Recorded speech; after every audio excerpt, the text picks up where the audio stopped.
RCN. Le son de la différence.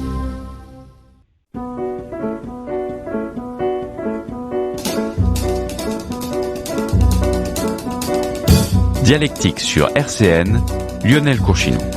Bonjour tout le monde et bienvenue dans votre émission Dialectique. Alors aujourd'hui, dans Dialectique, nous allons parler de réfugiés. Qu'est-ce qu'un réfugié ? Qu'est-ce que la CIMAD ? Et pour ce faire, j'ai le plaisir d'accueillir Isabelle Kaufmann, qui est responsable de la sensibilisation à la CIMAD. Comment allez-vous ? Bien, bonjour. C'est la première fois que nous vous accueillons sur cette antenne, mais c'est pas la première fois qu'on se rencontre. On s'est vu il y a quelques jours lors de la journée internationale de l'élimination des discriminations raciales. La CIMAD a gentiment accepté de participer à cette manifestation. Pourquoi avoir accepté ? Ah bah écoutez, la CIMAD, elle est comment dirais-je, une association qui se bat depuis des années et des années, puisqu'elle a 80 ans autour de ces questions de discrimination raciale, de distinction. Enfin, c'est pas contre la distinction qu'on peut faire entre un homme et un autre homme, entre un réfugié ou un demandeur d'asile et un autre. Donc c'est d'une grande évidence pour nous, en effet, de s'engager contre les discriminations, parce que la CIMAD, par définition, elle est auprès des gens, en France en particulier, mais pas seulement, auprès des gens qui cherchent à obtenir un statut, un titre de séjour, un droit d'asile en France, parce qu'ils fuient pour des raisons ou d'autres, mais peut-être on y reviendra, leur pays. Alors, vous parlez de distinction. Aujourd'hui, est-ce que vous la constatez, une distinction qui est faite au niveau des personnes que vous rencontrez et est-ce que c'est une distinction du fait des couleurs de peau, des origines, des religions ? Qu'est-ce que vous, à la CIMAD, vous constatez aujourd'hui ? Oui, alors on le constate. Alors c'est pas nouveau. Ce qu'on constate, alors évidemment, on peut le dire de manière très actuelle aujourd'hui avec la guerre en Ukraine. Ce qu'on constate, c'est que, par exemple, les Ukrainiens qui subissent une guerre extrêmement violente, qui a surpris tout le monde, obtiennent d'une manière politique, concertée, une possibilité de se réfugier en Europe avec une autorisation de séjour provisoire. Donc ça a été organisé très très rapidement. Et on est étonné, mais pas seulement la CIMAD, d'autres organisations qui accompagnent les migrants sont étonnés de cette capacité volontariste d'organiser le mieux possible l'accueil des migrants ukrainiens. Ici même à Nancy, le par maire exemple, a lancé un appel pour les accueils. Et au niveau national, Jean Castex, la semaine dernière, il me semble, a dit qu'il y avait au moins 100 000 places de disponibles pour les Ukrainiens. Oui. Il y a eu 700 personnes, en fait, on nous a dit l'autre jour, 700 personnes qui ont été accueillies à Nancy la semaine dernière. Ce que je veux dire, c'est que là, il y a une distinction. Pourquoi les Ukrainiens, parce qu'il y a urgence, sont accueillis le mieux du monde, et pourquoi des Syriens n'ont pas été accueillis de la même façon, c'est-à-dire qu'on leur a pas, ouvert ce droit à la protection immédiate. Et on a comme ça des gens qui fuient des guerres en Afrique, des gens qui fuient l'Afghanistan, la Somalie, et voilà. Et alors en ça, on voit des différences. Et est-ce que ce sont des différences liées à la couleur de peau, liées à la religion, liées à un ensemble ? Oui, alors ça nous choque beaucoup. Pour nous, pour la CIMAD, voilà. Et les humains sont d'abord des humains avant d'être des migrants ou des noirs ou des blancs, quoi. Est-ce que ce traitement de défaveur ne va pas créer au sein des réfugiés des espèces de tensions, de dire que certains sont logés à meilleure enseigne que d'autres ? Bien sûr, je pense que tous les réfugiés se comprennent entre eux, dans le sens où ils ont fui une misère, une guerre. Mais est-ce que ce à quoi on assiste aujourd'hui n'est pas dangereux ? Mais Oui, alors évidemment, bien sûr que nous, on va pas mettre de l'huile sur le feu. On va revendiquer que le traitement soit le même et qu'il y ait une égalité de traitement, parce que la discrimination, c'est d'abord des inégalités de traitement. Donc, égalité de traitement entre tous les migrants. Alors, je finis de répondre à votre question, mais je voudrais après distinguer réfugiés et migrants, puisque il y a un sens un peu différent. En tous les cas, sur le risque, nous, en tous les cas, dans les associations, on ne met pas de l'huile sur le feu. On va, par ailleurs, parallèlement, revendiquer une égalité, mais je pense qu'il faut pas monter les gens les uns contre les autres. Ça ne servirait absolument à rien. Mais ça nous permet plutôt de nous appuyer sur ce qui est fait là aujourd'hui, d'une manière finalement assez exceptionnel, exemplaire et évidemment qui va donner des résultats rapidement. Dire c'est possible, ça a été possible pour les Ukrainiens, pourquoi est-ce que ce n'est pas possible pour des Syriens, pour des Somaliens, etc. Et donc je voulais revenir sur l'idée de migrants et de réfugiés. Et d'ailleurs dans cette sémantique-là, on voit que on considère, j'ai appris ça récemment, on considère les Ukrainiens comme des déplacés. Donc on ajoute une nouvelle nuance pour dire comme ils sont déplacés, on peut leur donner un statut plus rapidement. Alors c'est vrai qu'il y a beaucoup de mots. Alors je découvre ce mot de déplacé. Voilà. On parle souvent de migrants, d'immigrés, de réfugiés. Parfois on parle aussi j'oublie le terme, d'expatriés quand il s'agit d'Européens qui vont vers les pays du Sud ou même d'autres pays d'Occident. Quelle nuance, quelle différence aujourd'hui entre tous ces termes et pourquoi être précis Alors, c'est vrai que les mots évoluent, c'est assez impressionnant comme les mots évoluent et ça veut dire des choses aussi, c'est l'évolution des mots. En tous les cas, nous on distingue les réfugiés, donc qui se sauvent, c'est-à-dire des gens qui ne peuvent pas rester dans leur pays. Qui vont trouver refuge. Donc, qui vont trouver refuge. Et donc, ces réfugiés, avant d'être réfugiés, ils sont demandeurs d'asile. Donc, ils quittent un pays en guerre, ils quittent un pays en feu, ils quittent un pays qui est dévasté, des tas de raisons. Et donc, ils demandent l'asile. Et une fois qu'ils ont obtenu l'asile, ils sont réfugiés. Et c'est un statut. C'est un statut. Le statut de réfugié, c'est un statut. Mais pas réfugié, juste la personne qui se déplace, qui fuit un conflit, n'est pas automatiquement réfugié. Non. Il faut demander, et on y reviendra tout à l'heure sur ces demandes, comment ça se passe sur le terrain. Oui, il faut demander l'asile. Et donc, quand on a l'asile, on est réfugié.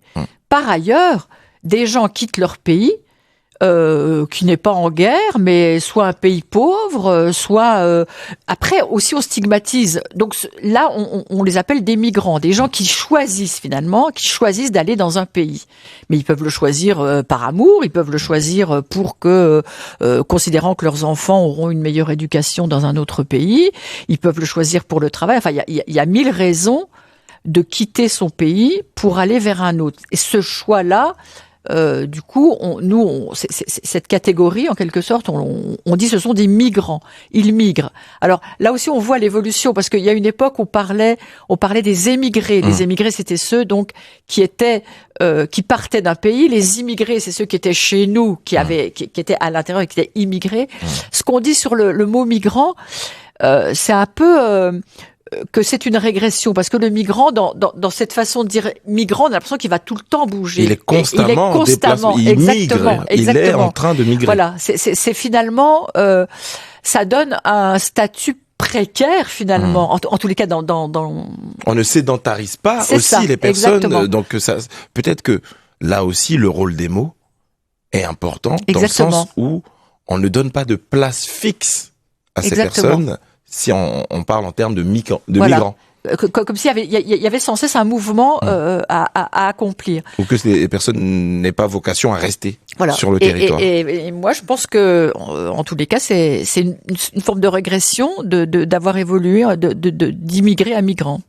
On l'entend d'ailleurs quand on le dit. Un immigré, c'était en tous les cas à mon époque, les immigrés, c'est ceux qui étaient venus travailler en France, constituer la main d'œuvre dans les mines, les usines, etc. Et aujourd'hui, un migrant, on l'entend plus comme quelqu'un qui bouge. Oui, c'est exactement ce que vous avez dit, une sorte de déplacement permanent sans savoir vraiment où s'il va s'arrêter. Mais évidemment, un migrant, il peut rentrer chez lui aussi. Un demandeur d'asile, par contre, un réfugié ne peut pas rentrer chez lui. Sauf si le pays évolue vers le bien, et à ce moment-là, s'il retourne chez lui, il n'a plus le statut de réfugié. On entend parfois quelques poncifs du genre « on ne peut pas accueillir toute la misère du monde ». Je pense que c'est déjà arrivé à vos oreilles. Qu'est-ce que vous dites quand vous entendez ce genre de phrase ? Alors cette phrase-là, on l'a, comment dirais-je, on la réprime, on la récuse, évidemment on la récuse, parce qu'on est loin. On est vraiment loin d'accueillir toute la misère du monde. Alors en Europe, alors je sais pas si j'ai les chiffres là, mais l'émigration, c'est 3,3% de la population mondiale en 2020. Donc 3,3% de la population mondiale migre. En 1960, c'était 3,1%. Donc il n'y a pas des flux de personnes qui se déplacent. Et elles le font rarement par choix. Et par ailleurs, ce qu'on dit, c'est que on est loin d'accueillir toute cette misère, puisque la plupart des gens qui fuient leur pays, ils vont se retrouver dans les pays voisins. On le voit bien, là, l'Ukraine qui fuit les Ukrainiens, ils vont d'abord en Roumanie, en Pologne. Ils vont pas. Les migrations ne se font pas du sud vers le nord. Elles ne se font pas des pays pauvres vers les pays riches. Le plus souvent, elles vont des pays pauvres aux pays pauvres voisins. Voilà, tout ça, c'est on est loin d'accueillir toute la misère du monde, et c'est vraiment voilà, je donne ce chiffre-là parce que j'ai toujours du mal à retenir les chiffres. Pendant la pause, on ira chercher les chiffres. Parce que oui, moi la CIMAD est plutôt à dire, les gens qui sont là et qui n'ont pas de papier, on ferait mieux de les accueillir, c'est-à-dire de leur donner un statut et un titre, parce que de toute façon, ils ne repartiront pas. Et donc, il est mieux pour eux, mais aussi pour notre société, de leur donner un titre de séjour qui va leur permettre de travailler, d'élever leurs enfants, de s'engager, et voilà. Et donc, c'est du gagnant-gagnant. Il y a cette notion de sans-papiers. Pourtant, les personnes réfugiées ont beaucoup de paperasse, énormément de papiers. On parle toujours de sans-papiers. Est-ce que c'est une notion péjorative? Oui, moi je pense que c'est une notion péjorative. Enfin, moi j'évite vraiment d'utiliser ce mot-là. On pourrait même dire que ces personnes-là ont tellement de papiers que c'est une valise qu'il leur faut pour mettre tous leurs papiers. C'est d'ailleurs je trouve une offense qui est faite et un affront qui est fait à ces personnes-là, parce que on leur demande quelquefois 10 papiers, elles vont vous en présenter 9, et il va manquer le papier qui, par exemple, montrera que le papa subvient aux besoins de son enfant français, mais cette facture-là n'est pas suffisante. Enfin, on va chipoter sur quelques papiers, sur quelques factures, sur quelques justificatifs, alors que la plupart des papiers sont là. Et ça, c'est vraiment très, très, très, très difficile d'expliquer aux gens le nombre de papiers qu'il leur faut pour faire une demande de titre de séjour. C'est terrible. Comment s'en sortir quand on est un réfugié, on arrive en France, on connaît pas forcément grand monde, alors heureusement il y a des associations, des organismes comme les vôtres. Que faire? Alors, encore une fois, ça dépend si vous êtes réfugié ou migrant. La voie d'entrée, c'est la préfecture. La voie d'entrée, c'est la préfecture, c'est-à-dire que c'est à la préfecture que, alors pour les migrants, oui, pour obtenir un droit de séjour, il faut obtenir un titre de séjour. Alors, les gens qui migrent, ils ont généralement, ils viennent soit avec un visa touristique, le visa c'est donc le tampon qui est sur le passeport. S'ils ont un visa touristique, ils peuvent rester 3 mois, et puis après, il va falloir qu'ils demandent un titre de séjour. Ils peuvent obtenir aussi ce qu'on appelle un visa long séjour valant titre de séjour. Donc ce visa-là, s'ils arrivent, ils ont la chance de l'obtenir donc dans l'ambassade ou dans le consulat dans leur pays. Juste petite parenthèse, la durée des titres de séjour, c'est quoi? 3 mois, 6 mois, 9 mois, Oui. 1 an, Oui. 3 ans, 5 ans, 10 ans? Ça va jusqu'à 10 ans. Le premier, le plus court, effectivement, on peut donner des titres des autorisations provisoires de séjour, c'est 3 mois. Ensuite, il y a 1 an, renouvelable une fois 1 an, après 2 ans, 4 ans. Et quand on a la carte de 10 ans, la carte de résident, on est un peu plus à l'aise. On est plus tranquille parce que ça permet de se projeter sur le long terme. Voilà, c'est ça. On va parler de l'actualité nancéienne. Il y a quelques jours, Oumar Dembélé, un jeune athlète nancéen, s'est vu expulsé. Est-ce que la CIMAD, vous étiez au courant de cette affaire? On était au courant, mais c'était pas, c'était Réseau Éducation sans frontières qui le suivait, je crois. Oui, on était au courant, bien sûr. Des situations comme celle-là, il y en a beaucoup. Ce qui est bien, c'est effectivement quand on peut faire connaître une situation. Alors dans ces cas-là, quand c'est médiatisé, ça donne quelquefois une chance supplémentaire pour que la personne puisse être défendue suffisamment et ne pas partir. Ça n'a pas marché pour Oumar. Pourtant, qui était intégré depuis plusieurs mois, qui faisait partie d'un club d'athlétisme, qui donnait même, qui faisait un peu d'éducation aussi auprès des jeunes et apprécié de son entourage. Moi, ce que je veux dire, c'est que la CIMAD, elle envoie, vous savez, on a une permanence tous les vendredis matins où les gens viennent nous dire qu'est-ce que je peux faire, voilà ma situation. À quelle adresse d'ailleurs, tant qu'on y Oui, est? c'est justement au Buisson Ardent, donc qui est rue Avenue Pinchard. Sur le quartier Dieu du Lièvre, voilà, pas très loin de RCN. Voilà, c'est ça. Et donc, dans les locaux du Buisson Ardent, on a la CIMAD. On a le local de la CIMAD où viennent les gens le vendredi matin. Tous les vendredis matins, c'est ouvert à partir de 9h. Après, on va suivre les gens avec leur dossier à d'autres moments de la journée. Ce que je veux dire, c'est que on a à peu près 500 personnes qui viennent chaque année. Donc, comment le dire? Oui, Oumar, c'est une personne qui a été soutenue par son club sportif. Mais pas tous, mais presque tous les gens qui viennent, ils ont de bonnes raisons de rester. Et donc, c'est compliqué pour nous parce que on va pas forcément défendre une situation plutôt qu'une autre. On ne veut pas mettre des gens dans une sorte de rivalité. Est-ce qu'il y a le bon migrant et le moins bon migrant, celui qui, vous voyez, ça c'est pas possible. Mais enfin, en tous les cas, on vit à travers ces situations-là des injustices permanentes. Enfin, nous, on les vit, mais on les subit pas. Et les personnes subissent des injustices parce que les préfectures se durcissent. Elles ont du mal à reconnaître, à autoriser, à donner des titres de séjour à des gens qui ont le droit. Comment ça s'explique qu'elles se durcissent autant? Ça, c'est pas moi qui vais Est-ce que pouvoir vous le dire. France n'est pas prête peut-être à accueillir comme il se doit ces migrants? Mais la France, enfin, pour nous, c'est assez clair que c'est une volonté ou non, une volonté politique. C'est d'abord une volonté politique. C'est-à-dire que les préfectures, elles appliquent les ordres, mais elles appliquent, je pense, des ordres qui disent ne régularisez pas trop.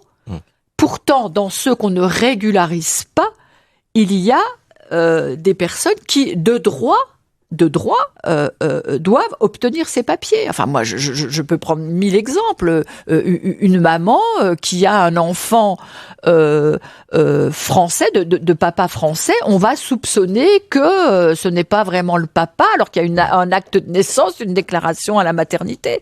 Et donc, pendant tout ce temps-là où on soupçonne que, alors qu'elle a tous les papiers qu'il faut, elle attend. Mais des situations comme ça, d'injustice profonde, parce que elles ont le droit, ces personnes-là, d'être en France. Il y a des titres de séjour qui sont délivrés, comme on appelle ça,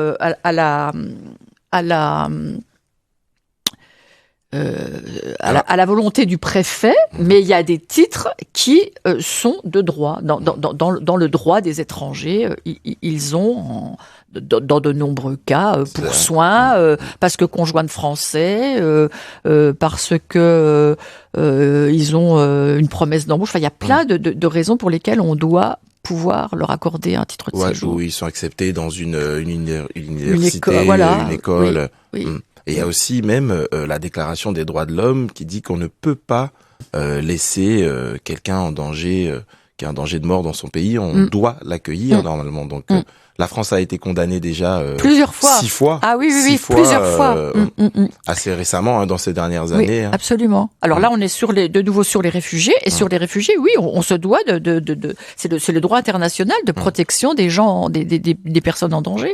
Là aussi, si on parle des réfugiés, nous à Nancy, on reçoit pas mal d'Albanais. Par exemple, les Albanais, il y a une sorte vous savez, comment on appelle ça, des menaces de mort, enfin des violences voilà, c'est ça, intrafamiliales. Voilà, je cherche le nom qu'on évoque en Corse là.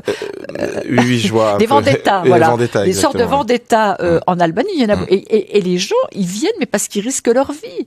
Dans les régions comme Tropoia, etc., c'est vrai que c'est parfois des contrats qui sont mis même sur la tête des enfants. Et donc les réfugiés albanais se retrouvent en France. Exactement. Et il y a des menaces comme ça de père en fils. Donc les parents, ils se sauvent pour protéger leurs enfants. Eux, ils ont un mal fou, par exemple, à obtenir le titre de réfugié. Pourtant, on est au courant de cette réalité. Absolument. Pourtant, on le sait. On le sait. C'est pour ça que quand on disait est-ce qu'il y a 2 poids, 2... Oui, il y a des traitements différenciés. Oui. Alors, qu'on soit prêt ou pas, on va s'octroyer une petite pause avec un groupe qui s'appelle Fugees. C'est le diminutif de Refugees, les réfugiés en anglais. Ils sont haïtiens et on écoute Ready or Not. 13h, 14h, Dialectique sur RCN, Lionel Courchinou. Et on est sur RCN 90.7. On vient d'écouter un morceau de réfugiés haïtiens, les Fugees. C'est Ready or Not. Et on est avec Isabelle Kaufmann, qui est responsable de la sensibilisation à la CIMAD Nancy. Est-ce qu'aujourd'hui c'est important de sensibiliser? Ah oui, moi je pense que c'est essentiel. Et justement, c'est ça qui est bien à Nancy, c'est que pendant longtemps, on a parce que on est une toute petite équipe, et donc on a vraiment priorisé l'accueil des migrants, comme je vous le disais, le vendredi matin. Mais on s'est rendu compte il fallait aussi qu'on soit dans l'espace public. On est souvent aussi sollicité par d'autres associations. Amnesty, Le Man, Oxfam, enfin toutes ces associations-là ATD Carmonde, voilà. Et c'est des associations qui, là encore, on est finalement pas énormément de bénévoles. Donc quand on se regroupe, c'est mieux. Donc on peut faire des opérations collectivement. Et puis on peut aussi faire des opérations de sensibilisation dans les lycées, dans les écoles, comme je disais, dans la rue. Cette dimension-là, elle est importante. Et la CIMAD, au niveau national, nous y engage fortement. Et elle travaille énormément sur les outils de communication. Là, en ce moment, il y a une grande campagne qui se fait juste avant les présidentielles pour montrer que le parti que l'on soutient, c'est le parti de l'humanité. Et voilà. Il y a des clips qui montrent la vie de certaines personnes. Voilà, on a des outils de communication. Il faut aller dans la rue aussi. Oui, c'est important. On va y revenir sur cette notion de partie de l'humanité, d'essayer de mettre un peu plus de fraternité dans tout ça, dans les élections, qui s'embrassent autour de thèmes sur l'immigration, sur le grand remplacement notamment. Mais avant, il y a quelques chiffres. En 2021, la France a délivré 733 000 visas. Et en 2019, la France avait délivré 3 500 000 visas. Donc aujourd'hui, on est très en dessous de ce qui se faisait avant la pandémie. Est-ce que ce sont des chiffres éloquents? En tous les cas, la différence entre les deux montre à quel point. Alors, il y a eu effectivement le Covid qui fait que les gens ne bougeaient plus de chez eux. Mais je pense que le fait de parler en des termes extrêmement négatif et avec beaucoup d'erreurs aussi. C'est pour ça que la CIBAD nous outille aussi pour réagir aux fake news, parce que à un moment donné, ce qu'on dit, on cherche à faire peur, et donc comme on cherche à faire peur, l'apparat du gouvernement, c'est de dire, on va intégrer, on va accueillir moins de monde, mais c'est pas comme ça qu'il faut faire. On pense plutôt, nous, que c'est un cercle vertueux, ce que j'avais un tout petit peu expliqué tout à l'heure. C'est que c'est pas en refusant d'accueillir les gens qu'on va comment dirais-je, que l'on va s'améliorer ou qu'on va au contraire, je pense qu'on va s'isoler, on ne va pas se comprendre, c'est un mauvais choix. Dans cette quête de sensibilisation, donc il y a quelques jours à la Journée internationale de l'élimination de la discrimination raciale, vous avez posé des questions aux passants sur leur définition d'une frontière, c'est bien ça?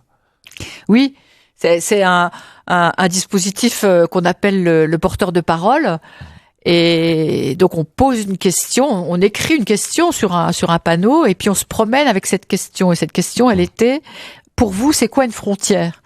C'est l'idée de pas choquer forcément en posant la question, mais c'est d'entrer en contact avec les gens et voilà, et d'échanger en toute sympathie, mais et d'obtenir un peu une réflexion en profondeur sur ce que nous disent les gens, et puis d'en tirer une phrase ou deux phrases qui expriment le ressenti des gens. Donc c'est vrai que sur la question de la frontière, évidemment,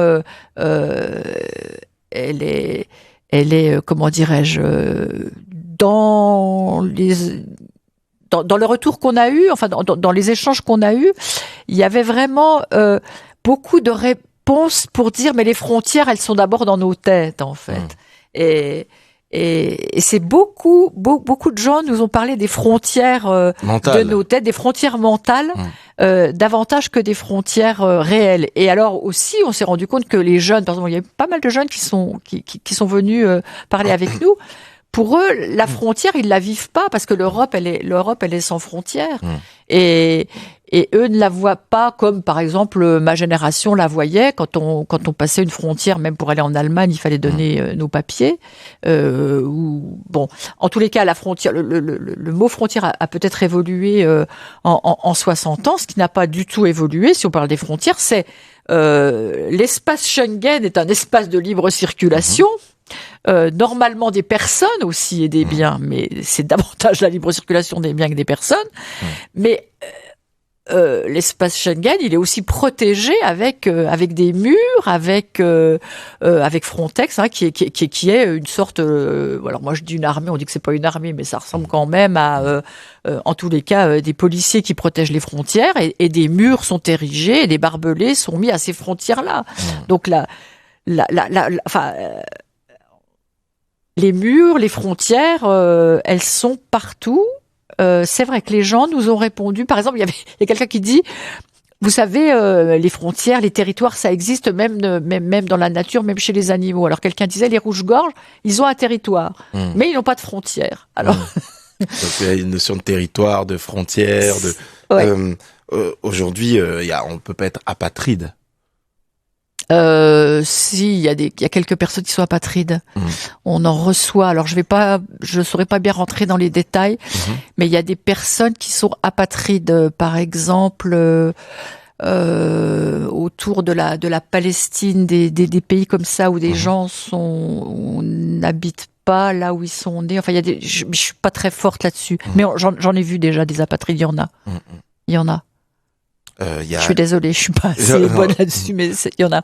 Il y a aussi cette notion de délit de solidarité qu'on a beaucoup entendu, notamment dans la vallée de la Roya, lorsqu'il s'agissait de personnes qui migraient. Ça aussi, ce sont des termes qui doivent vous froisser à la CIMAD. Ah bah oui, c'est.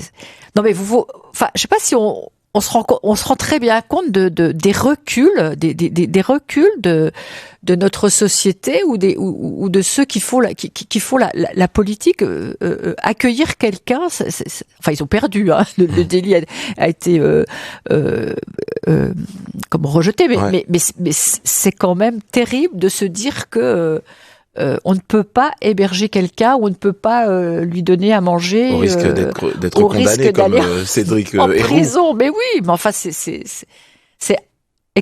impensable. La CIMAD s'est constituée dans les années avant-guerre, 38, parce qu'il y avait des réfugiés espagnols qui venaient en France, parce qu'il y avait des Juifs qui venaient aussi en France, qui fuyaient l'Allemagne nazie, et donc ils étaient accueillis dans des camps, alors mal accueillis, mais la CIMAD, elle s'est installée là pour voir justement comment C'était la CIM à l'époque, c'est ça? Peut-être que ça a commencé par la CIM. Le nom, c'était la CIM, et puis c'est devenu la CIMAD. Voilà, et elle a commencé comme ça, donc à justement s'offusquer ou vérifier que le sort de ces de ceux qui fuyaient était comment dirais-je, qu'on les prenait en compte, qu'on les aidait. Et là, on est dans l'inverse, c'est-à-dire qu'on n'a pas le droit, on se constitue comme on se met en danger, en illégalité. Dans l'illégalité, parce qu'on fait ça.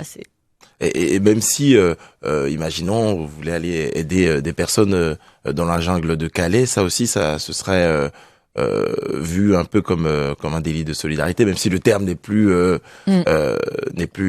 utilisé. Oui.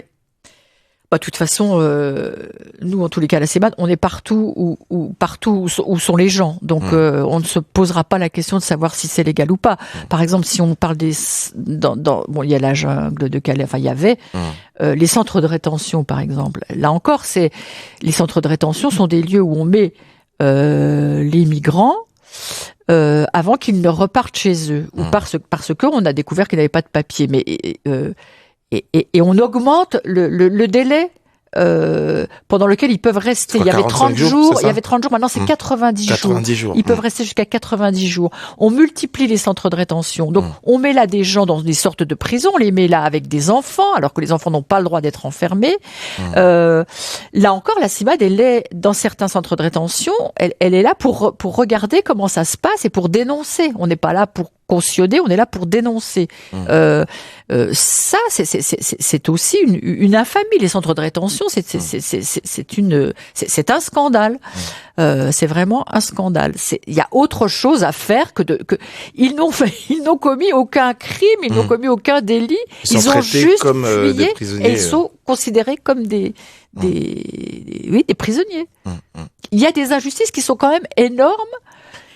Et c'est pour ça que la sensibilisation est importante, parce qu'on le sait pas forcément, ou on veut pas le savoir, et si on regarde de près le sort qui est fait à ces gens, on se dit, mais on crée de l'animosité, on va créer de la colère, on va créer de la haine à force de maltraiter les gens. C'est plutôt comme ça qu'il faudrait le regarder. Alors qu'un accueil fait réellement, il va plutôt entraîner les gens dans une spirale positive. Qu'est-ce qui pourrait apporter du positif, de la douceur aujourd'hui dans tout ça, dans ce monde qui s'embrase autour de thèmes tels que... Mais vous savez, c'est ce que j'ai dit tout à l'heure. Simplement appliquer le droit. Appliquer le droit, ça va donner déjà, ça va détendre, parce que ça va donner à des gens qui se cachent, qui n'osent pas sortir, la possibilité de ne pas se cacher, de sortir, de demander un travail. Le fait de dire il n'y a pas de travail pour tout le monde, plus on est en plus dans une société du tertiaire, donc le service, il appelle le service, donc on peut créer des emplois. Ça aussi, c'est un argument qui pour nous ne tient pas. Et donc le travail, scolariser des enfants, donner une éducation aux enfants, permettre aux jeunes de suivre des études, c'est aussi quelque part après une chance pour le pays d'origine, que les gens y reviennent, que les gens apportent leur savoir, leur savoir-faire, leur envie de développement. Enfin, il y a des choses qui sont, parce que il n'est pas non plus décidé que tout le monde reste tout le temps dans le pays d'accueil. On peut imaginer des jours meilleurs dans ces pays-là pour y retourner et pour apporter ce qu'on a appris ici. les échanges culturels, ils sont plutôt oui, une chance, oui, une chance pour chacun. Et l'idée de croire que le français, il a le savoir et les autres autour sont dans la consommation du savoir. Oui. Voilà, on se rend compte à quel point aussi, quand même, dans nos esprits, on a été un peu nombriliste, formaté, nombriliste et dans l'idée que nous on savait quoi. Hein. Alors, on va s'octroyer une petite pause musicale avec Wyclef Jean, qui parle un peu de douceur dans un camp de réfugiés. Il décrit une jeune fille, la plus douce de ce camp, et le morceau s'appelle Sweetest Girl. Jusqu'à 14h, Dialectique sur RCN. Et on est sur RCN 90.7 avec Isabelle Kaufmann, qui est responsable de la sensibilisation à la CIMAD de Nancy. On vient d'écouter le morceau de Wyclef Jean qui s'appelle Sweetest Girl, et dans le refrain de ce morceau, il parle d'argent, de notion d'argent qui séparerait les humains. Est-ce que cette notion d'argent, de venir d'un pays pauvre, compte aussi dans le fait d'être bien accueilli ou pas? Bien accueilli au niveau de l'État, hein. Si on a de l'argent, vous voulez dire par rapport à celui qui n'en a pas? Voilà, les gens qui viennent de pays du Sud ou les gens qui viennent, par exemple, d'Ukraine, de pays un peu plus développés. Est-ce que cette situation-là aussi compte dans la façon dont on va être accueilli lorsqu'on est réfugié?